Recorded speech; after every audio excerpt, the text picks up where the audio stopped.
Nous étions à Yerevan, aujourd'hui, aux côtés du président de la République française, François Hollande, qui a eu un discours historique, un discours pour l'histoire, au cours duquel il a demandé à la Turquie de changer les mots, de trouver les mots justes et en réalité de reconnaître le génocide arménien.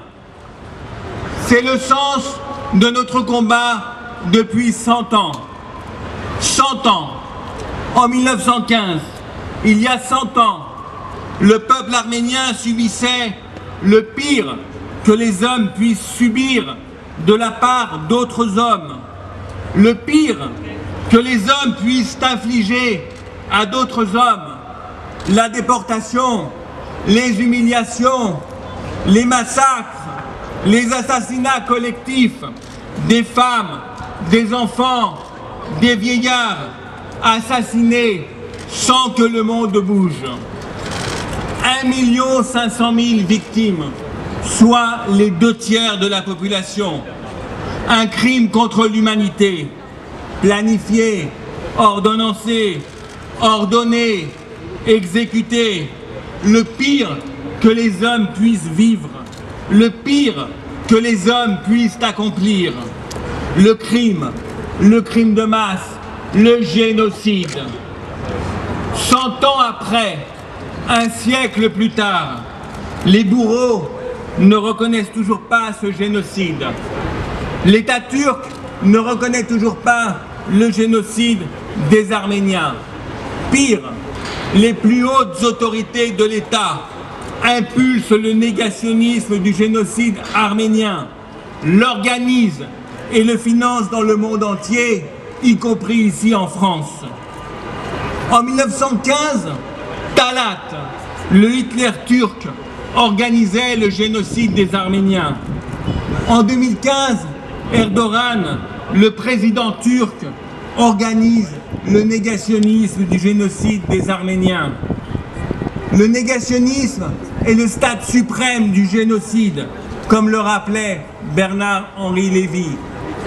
Taner Akçam, un historien de référence turc, explique de quelle manière l'État industrialise le négationnisme. Mais enfin, n'est-il pas vain, 100 ans plus tard, de poursuivre la négation de son histoire? Nier son histoire, c'est se nier soi-même en tant qu'homme. Nier sa propre histoire, 100 ans plus tard, c'est priver son propre peuple d'un avenir serein. Pourquoi le président Erdogan, en cette année 2015, ne prend-il pas l'initiative historique de reconnaître le génocide des Arméniens? Pourquoi ne demande-t-il pas pardon au peuple arménien? Pourquoi n'entame-t-il pas le processus de réparation inhérent à tout crime de génocide? S'il le faisait, sortirait-il grandi? Oui. S'il le faisait, soulagerait-il la Turquie de ce poids et de ce fardeau? Bien sûr que oui. S'il le faisait, permettrait-il à la Turquie de rentrer dans une ère nouvelle, dans le siècle nouveau? Évidemment, oui. Le début du XXIe siècle, réparant le début du XXe siècle, oui, quel beau symbole. Je veux dire à M. Erdogan qu'il se doit d'emprunter la voie de la réconciliation.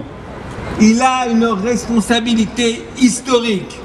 Aujourd'hui, cette année, la responsabilité historique de soulager la conscience turque et de la conduire vers demain. Demain, la reconnaissance.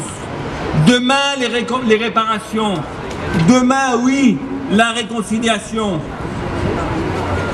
Il n'est pas possible, il n'est plus possible de supporter un siècle après encore que Talat, le Hitler turc, soit encore célébré en Turquie avec un mausolée sur la colline de la Liberté à Istanbul, avec la plus grande avenue à son nom à Ankara, avec des rues à son nom dans les principales villes de Turquie. Non, ce n'est plus possible. La Turquie exporte son négationnisme d'État. Ce négationnisme est insupportable. Le négationnisme est inadmissible en République. Aucune démocratie ne peut l'accepter. Ici en France, la Turquie a ses relais. Encore dans les médias, il y a quelques jours, les négationnistes ont sévi. Le monde entier sait qu'il y a eu génocide des Arméniens. Et ces derniers jours encore, le pape a reconnu le génocide arménien et lancé l'appel de la raison à la Turquie. Le Parlement européen a voté un texte demandant à la Turquie de reconnaître le génocide des Arméniens. L'Autriche, le Chili, l'Allemagne et aussi et surtout, aujourd'hui 24 avril, comme je vous le disais au début de cette intervention, nous étions à Yerevan, aux côtés du président de la République François Hollande, avec une délégation française d'élus et d'artistes de très haut niveau, dans le cadre d'une cérémonie solennelle, une cérémonie de la mémoire, une cérémonie du souvenir, une cérémonie de la vérité, une cérémonie pour la justice. Le président Hollande a toujours gardé le même cap au cours de son mandat, celui de la fidélité à ses engagements antérieurs en faveur de la cause arménienne. Et encore aujourd'hui à Yerevan, le président Hollande a prononcé un discours engagé au Dizenagapest, le monument à la mémoire des victimes du génocide.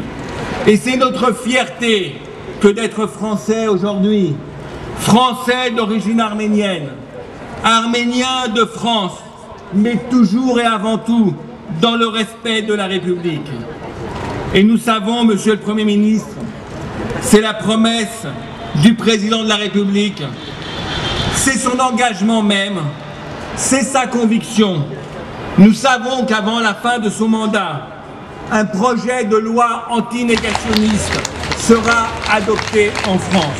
Nous savons également, Monsieur le Premier ministre, que vous êtes extrêmement sensible à la cause arménienne. Votre présence aujourd'hui à nos côtés, en ce jour particulier, l'atteste sans ambiguïté. Nous avons la conviction que le plan contre le racisme et l'antisémitisme que vous avez annoncé pourrait aussi comporter un volet anti-négationnisme. Ce serait le sens de l'histoire. Ce serait une nouvelle contribution de la France à la cause de la vérité et de la justice. Ce serait à l'occasion du 100e anniversaire du génocide des Arméniens un geste de reconnaissance et de solidarité en direction des 500 000 Français d'origine arménienne. Et pour conclure, nous pourrions rappeler le cri de Jean Jaurès à l'Assemblée nationale qui scandait « L'humanité ne peut vivre avec dans sa cave le cadavre d'un peuple assassiné ». Monsieur le Premier ministre, 2015 doit être l'année du sursaut. Merci.